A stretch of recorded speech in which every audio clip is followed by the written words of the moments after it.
Welcome to Canadian Doctors Speak Out, where we're going to give you the top reasons not to be afraid of COVID. When we hear the word COVID or coronavirus, we now instinctively reach for a mask or look around to see how we can protect ourselves and our families. No place really seems safe. But as Canadian medical doctors, we're going to tell you what the best science now has to say, and we think you will be pleasantly surprised.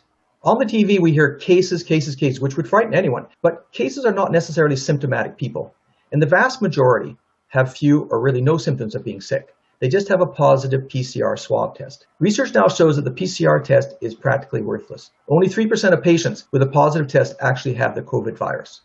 People have died, yes, that's true, but using case numbers gives a false picture of what is really going on. Here's a graph showing the COVID cases reported each week in Canada. Even I get frightened looking at this graph. But now let's put the weekly deaths on the same chart.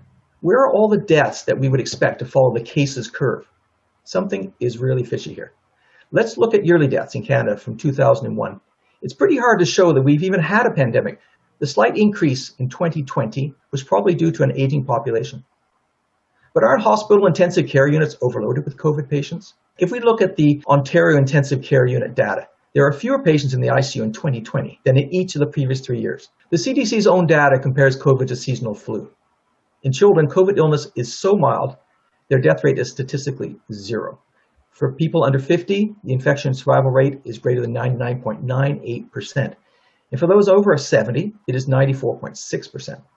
And that is without any early treatment whatsoever, like vitamin D or vitamin C. So if you're young, you really don't have anything to worry about. If you're older, well, we're going to give you some really great ideas on how to protect your health that do not include getting a shot with a vaccine. So back in April, we knew so little about COVID, and this led us to take a lot of extra precautions, including adopting the idea that healthy people can spread disease. This is known as asymptomatic spread, and that's a very scary thought. Now, however, over 10 million cases have been studied, and evidence is rapidly emerging both from Wuhan and the University of Florida, showing that asymptomatic and pre-symptomatic spread are negligible to non-existent. This is a game changer. This means that we can take our lives back and go back to the time-tested advice I've always given my patients when they have a virus. If you're sick, stay home, and the rest of us can be free to live our lives. We have great news. Do you know that many of us are already immune to SARS-CoV-2 due to cross-reactive T cells? A T cell is just another immune cell that helps our body fight infection. At the beginning of the pandemic, SARS-CoV-2 was considered a novel coronavirus, meaning that none of us were immune to it and all of us were still at risk for infection. However, immunologists and virologists worldwide have studied and found that 30 to 50% of people already have pre-existing immunity to SARS-CoV-2 from pre-existing circulating T cells. This pre-existing immunity is due to prior exposure from other coronaviruses, such as the common cold. So the problem is with testing for COVID immunity is most of the tests are serum antibody tests, but this doesn't look at our T cell response. And antibody levels decline over time, but we still have our T cells to protect us. Many of us are more protected than we realize from COVID from our T cells. This is exciting news because we are closer to herd immunity than we realize. We have heard a lot about how children are COVID super spreaders.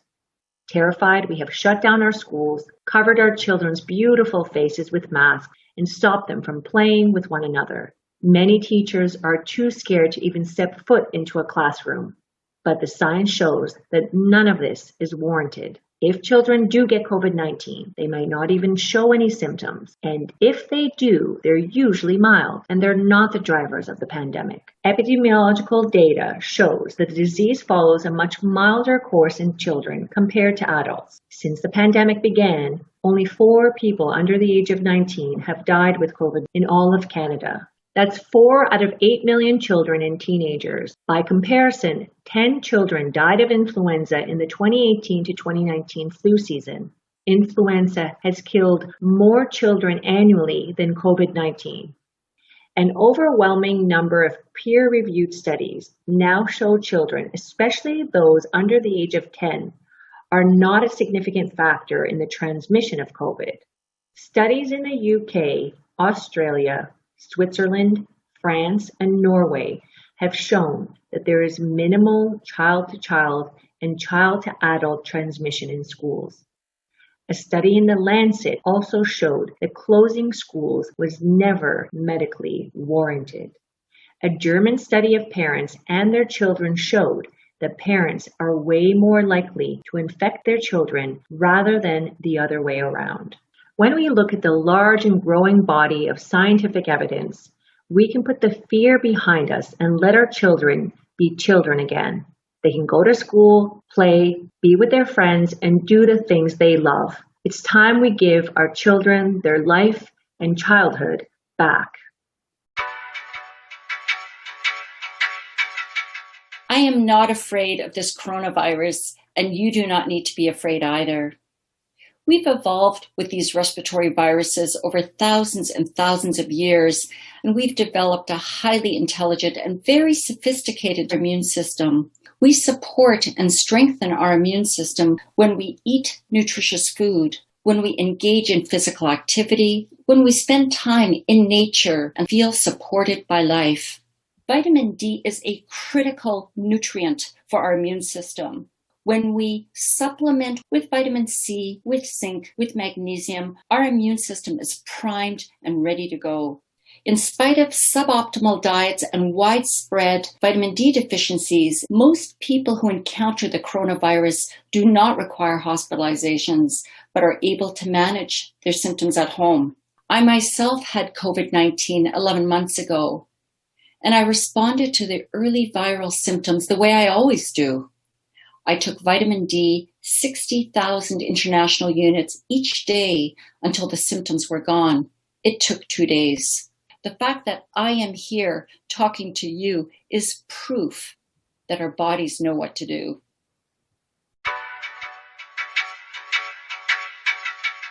I have more than 40 years' experience practicing medicine here in Canada, and at least 30 of those have been as a specialty anesthesiologist with the FRCPC.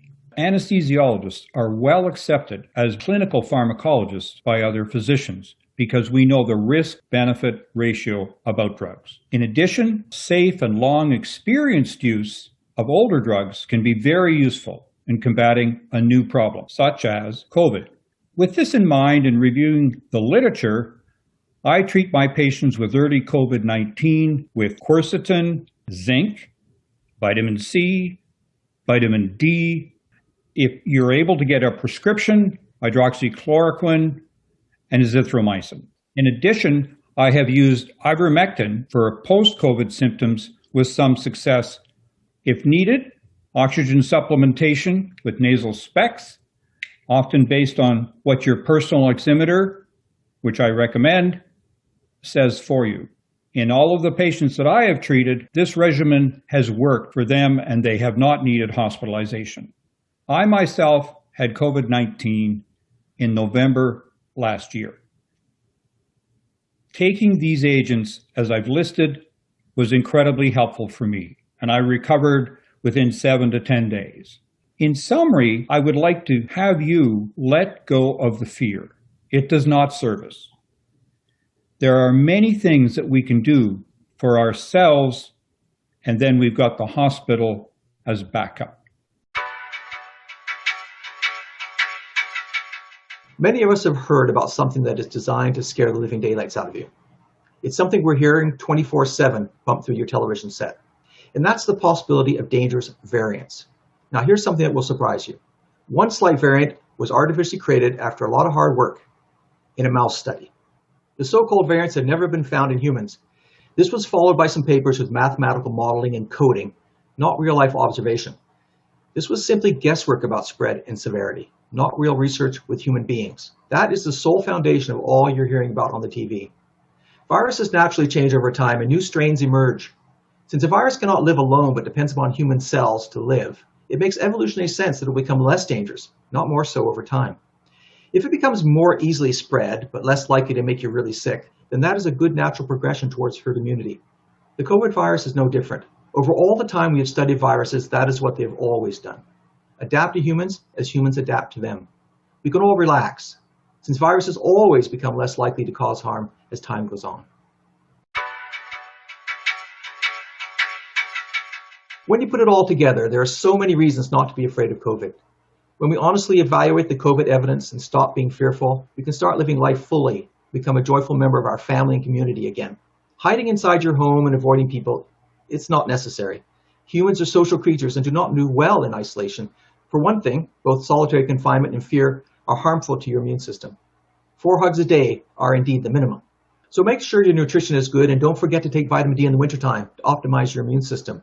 4,000 international units is a good daily amount for Canadian adults, followed by a blood test in about a month to make sure that's the right amount for you. Vitamin D is safe, it's inexpensive, and has been shown to boost resistance to viral respiratory infections, including COVID. And remember, the real virus is fear. It stops a person from thinking clearly.